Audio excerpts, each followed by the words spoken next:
পৃথিবীতে সবচাইতে শ্রেষ্ঠতম দোয়ার স্থান হলো মা বাবা।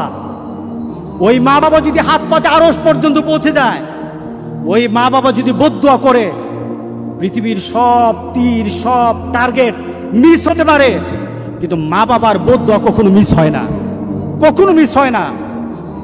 আর সন্তান মা বাবার জন্য যখন দোয়া করে, পৃথিবীর কোনো হুজুর, পৃথিবীর কোনো বুজুর্গ ব্যক্তির দোয়া কবুলের ব্যাপারে সন্দেহ থাকতে পারে, কিন্তু সন্তান যখন মা বাবার জন্য দোয়া করে, এই দোয়া আল্লাহ ফেলে দেয় না।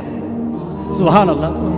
কারণ মা বাবার এই দোয়াটা শিখিয়ে দিয়েছেন স্বয়ং আল্লাহ সুবহানাহু ওয়া তাআলা, রব্বির হামহুমা কামা রব্বায়ানি সাগীরা।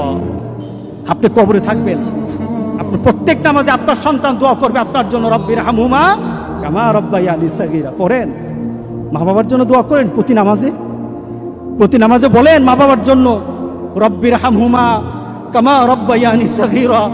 আপনি দোয়া করেন, দেখবেন আপনার দোয়ার কারণে আপনার সন্তান আপনার জন্য দোয়া করছে। আপনাকে আল্লাহ যেন এমন সুযোগ করে দেয়, এমন কুলাঙ্গার সন্তান যেন আমাদের সন্তানগুলো আল্লাহ না বানায়। সবাই বলেন আল্লাহুম্মা আমিন।